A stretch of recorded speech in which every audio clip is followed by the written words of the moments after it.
اعوذ باللہ من الشیطان الرجیم بسم اللہ الرحمن الرحیم وقل رب ادخلنی مدخل صدق واخرجنی مخرج صدق واجعل لی من لدنک سلطانا نصیرا وقل جاء الحق وزهق الباطل ان الباطل كان زهوقا وننزل من القرآن ما هو شفاء ورحمة للمؤمنين ولا يزيد الظالمين إلا خسارا وإذا أنعمنا على الإنسان أعرض ونأى بجانبه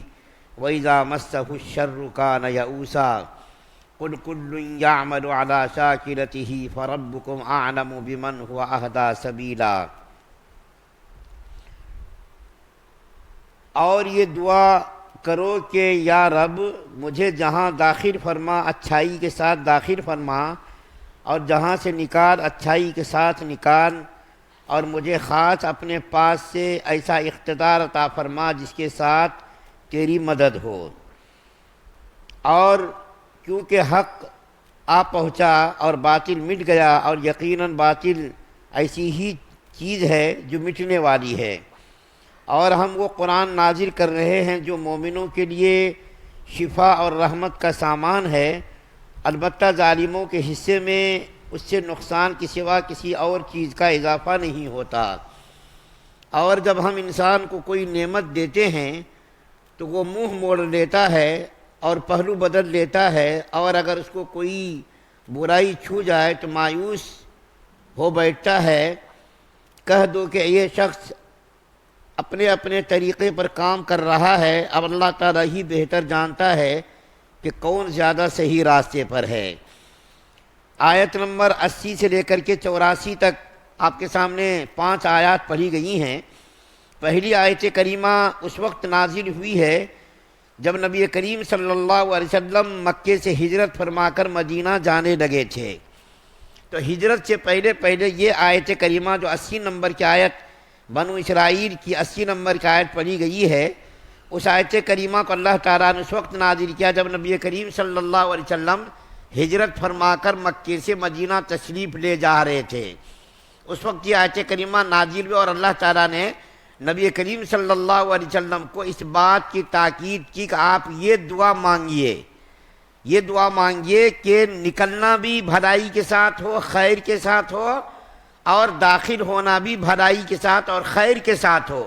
نکلنے سے مراد مکے سے نکلنا ہے، اور داخل ہونے سے مراد مدینے میں داخل ہونا ہے۔ ایسا نکلنا ہو جو خیر و عافیت کے ساتھ نکلنا ہو، اور مدینے میں داخلہ ہو تو وہ بھی خیر و عافیت کے ساتھ داخلہ ہو۔ علماء محققین نے لکھا ہے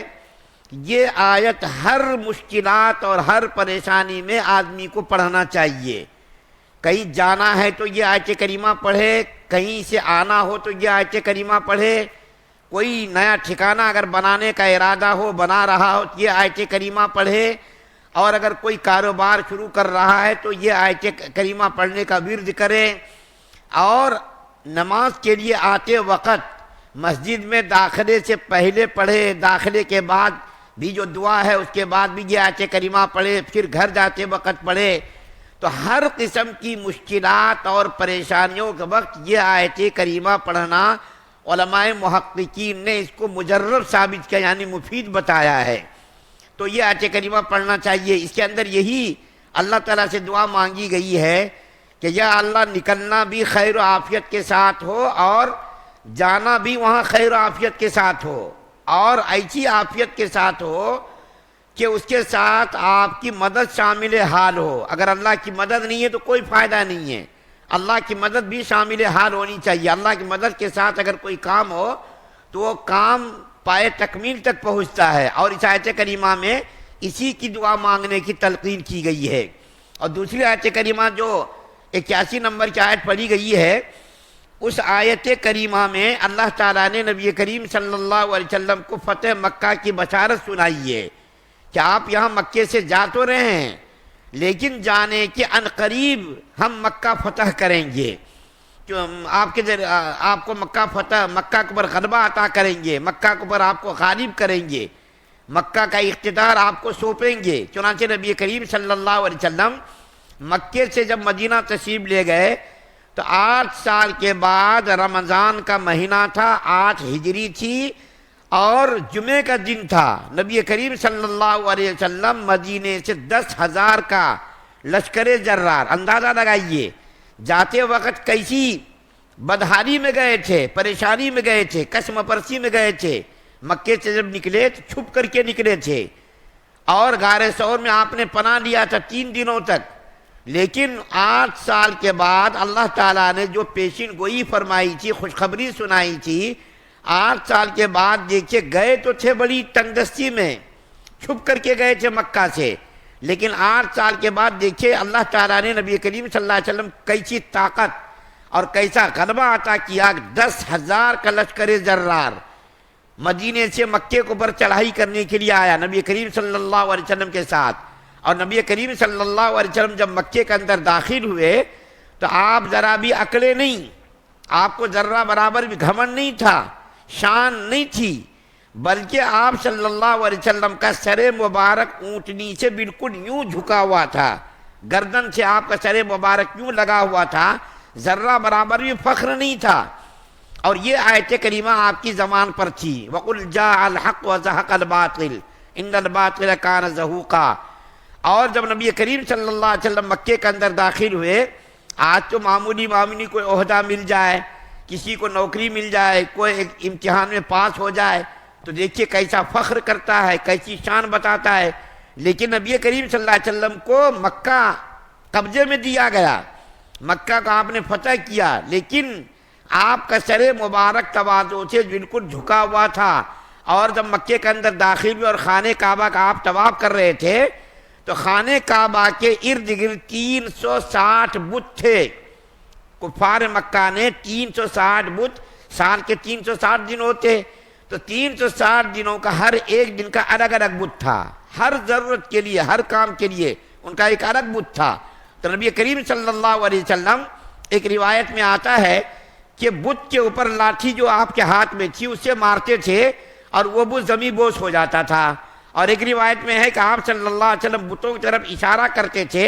اور اشارہ کرتے ہی جس کی طرف اشارہ فرماتے تھے وہ بت زمین بوس ہو جاتا تھا۔ اور نبی کریم صلی اللہ علیہ وسلم یہ آیت پڑھ رہے تھے کہ حق آیا باطل مٹ گیا، اور حق تو غالب ہونے کے لیے ہی آیا ہے، مٹنے کے لیے ہی آیا ہے، یہ آیت کریمہ زبان پر آپ کے جاری تھی۔ اس کے بعد کی جو آیت پڑھی گئی ہے 82 نمبر کی آیت، اس کا آیت کریمہ اللہ تعالیٰ فرماتے ہیں کہ اللہ تعالیٰ نے قرآن مومنین کے لیے نور اور ہدایت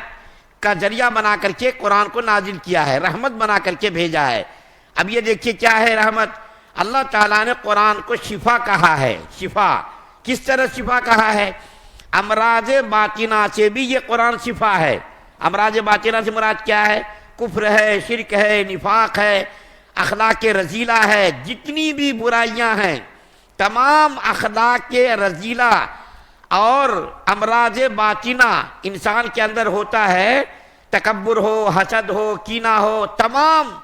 اخلاق کے جو رذیلہ اور امراض باطنہ چھپی بھی بیماریاں ہوتی ہیں، ان تمام بیماریوں کے لیے شفا ہے۔ اور اللہ تعالیٰ نے قرآن کو امراض ظاہرہ کے لیے بھی شفا بنایا ہے۔ امراض ظاہرہ سے مراد جو بیماریاں آتی ہیں، بخار ہے اور دوسری جو بیماریاں آتی ہیں، ان بیماریوں سے بھی اللہ تعالیٰ نے قرآن کو شفا بتایا ہے۔ اور قرآن نبی کریم صلی اللہ علیہ وسلم کا بھی معمول تھا، بہت ساری صورتیں پڑھتے تھے، دم کرتے تھے اور اپنے بچوں کو دم کرتے تھے۔ تو یہ جو شفا ہے، اگر کسی کو ظاہری بیماری بھی ہو تو ظاہری بیماری میں بھی یہ قرآن پاک اگر پڑھ کر کے کوئی آدمی دم کرے تو بھی اس کے لیے شفا ہے۔ چنانچہ میں آپ کے سامنے ایک روایت بیان کرتا ہوں جو بخاری شریف کے اندر یہ روایت ہے، حضرت ابو سعید خدری رضی اللہ تعالیٰ عنہ سے یہ روایت بیان کی گئی ہے، اور وہ روایت یہ ہے کہ صحابہ کرام کی ایک جماعت کئی سفر میں تھی، ایک جگہ صحابہ کرام نے پڑاؤ کیا تو اس علاقے کا جو چودھری تھا، لیڈر قسم کا آدمی، اس کو بچھو نے کاٹ لیا۔ تو اب وہ لوگ پریشان ہو کر کے ادھر ادھر تلاش کر رہے تھے کوئی آدمی ملے، کہ بچھو کے کاٹنے کا جو درد ہوتا ہے وہ بہت خطرناک ہوتا ہے۔ سانپ کاٹے تو آدمی کو تکلیف نہیں ہوتی، لیکن بچھو کاٹے تو آدمی بے چین اور بے قرار ہو جاتا ہے۔ تو اس سردار کا آدمی ڈھونڈ رہا تھا، صحابہ کرام کی جماعت کے پاس وہ آیا اور آ کر کے کہنے لگا کہ تمہارے درمیان کوئی ایسا آدمی ہے جو جھاڑ پھونک جانتا ہو؟ تو حضرت ابو سعید خدری رضی اللہ تعالیٰ عنہ ان کے پاس گئے اور جا کر کے اس کے اوپر دم کیا، اور جب دم کیا سورہ فاتحہ پڑھ کر کے دم کیا، سورہ فاتحہ پڑھ کر کے دم کرنے پر وہ آدمی بالکل صحیح ہو گیا، شفا ان کو مل گئی۔ خوشی سے انہوں نے بہت ساری بکریاں دیں، کھانے پینے کا سامان دیا کہ ہمارا سردار، ہمارا لیڈر صحیح ہو گیا۔ وہ صحابہ کرام آپس میں کہنے لگے یہ چیز استعمال کرنا جائز ہے یا ناجائز ہے، یہ دیکھنا چاہیے۔ اور ان لوگوں کی یہ خوبی اور کمال یہ تھا کہ وہ لوگ نبی کریم صلی اللہ علیہ وسلم سے بغیر پوچھے کوئی کام نہیں کرتے تھے، کیونکہ یہ نیا واقعہ پیش آیا تھا۔ دم کر کے پیسہ انہوں نے دیا تو لینا جائز ہے یا ناجائز ہے؟ حضور صلی اللہ علیہ وسلم کی خدمت میں آئے وہ لوگ اور آ کر کے عرض کیا، یا رسول اللہ اس طرح کا واقعہ پیش آیا، ہم نے قرآن پاک پڑھ کر کے اس کو دم کیا اور اس کو شفا مل گئی، تو انہوں نے خوشی کے مارے یہ سامان دیا، تو اس کو استعمال کر سکتے نہیں کر سکتے؟ اللہ کا رسول صلی اللہ علیہ وسلم نے فرمایا کہ اس چیز کا استعمال کرنا جائز ہے، لیکن یہاں پر میں اس کی وضاحت کر دینا ضروری سمجھتا ہوں کہ یہ دعا تعویذ کا کاروبار کرنا، دکانداری کرنا، اس سے جواز اس کا ثابت نہیں ہوتا۔ جھوٹ مول کر کے پیسے کمانے کے لیے دکانداری کرنا، جادو کرا دیا، نہیں کرایا، جادو کرا دیا بول کر کے، اور جھوٹ موٹ پیسے لینا اور بیماری بتا کر کے پیسے لینا، یہ جائز نہیں ہے۔ اس سے صرف اتنا ثابت ہو رہا ہے کہ قرآن پاک ظاہری باطنی بیماریوں کے لیے شفا ہے۔ کسی کو کوئی بیماری ہے اور کوئی عمل یہ کرتا ہے اور اس کو دم کر دیتا ہے، پھونک دیتا ہے اور خوشی کے مارے کچھ دیتا ہے تو اس کو لینا جائز ہے، لیکن یہ کاروبار بنا دینا، مستقل پیشہ بنا دینا، یہ جائز نہیں ہے۔ ہمارے اکابرین اس کے بالکل مخالف ہے۔ تو اللہ تعالیٰ نے قرآن پاک کو مومنین کے لیے رحمت بنایا، شفا بنایا، ظاہری باطنی بیماریوں سے اس کو شفا بنایا۔ قرآن پاک اتنی بڑی دولت ہے، مسلمانوں کے پاس قرآن پاک اتنی بڑی دولت ہے کہ یہ دولت دنیا کی کسی قوم کے پاس نہیں ہے، کہ اللہ تعالیٰ نے اتنی بڑی دولت عطا فرمائی ہے کہ اس کو جو ہے رحمت بنایا، شفا بنایا، ہدایت کا ذریعہ بنایا۔ کافروں کے لیے نہیں، کافروں کے لیے یہ رحمت ہو ہی نہیں سکتا۔ کیوں نہیں ہو سکتا؟ اس لیے کہ وہ جب قرآن کو مانتا نہیں تو اس کے لیے رحمت بھی نہیں ہے۔ تو مومنین کے لیے اور مسلمانوں کے لیے اتنی بڑی یہ دولت ہے کہ اللہ تعالیٰ نے بطور نعمت اس کو بیان کیا کہ ہم نے تمہارے لیے قرآن کو نازل کیا، شفا بنایا، اور اس کو جو ہے تم پڑھ کر کے اس کے اوپر عمل کر کے آخرت بھی بنا سکتے ہو اور دنیا بھی بنا سکتے ہو، اور اپنی بیماریوں کو اس کے ذریعے سے تم دور بھی کر سکتے ہو۔ اتنی بڑی دولت مسلمانوں کو اللہ تعالیٰ نے عطا فرمائی ہے۔ ان تمام آیات کا خلاصہ آپ کے سامنے بیان کیا گیا۔ اللہ سے دعا ہے اللہ تعالیٰ ہم تمام مسلمانوں کو سننے زیادہ عمل کرنے کی توفیق عطا فرمائے۔ سبحان اللہ و بحمدہ، سبحانک اللہم و بحمدک، ونشہد ان لا الہ الا انت۔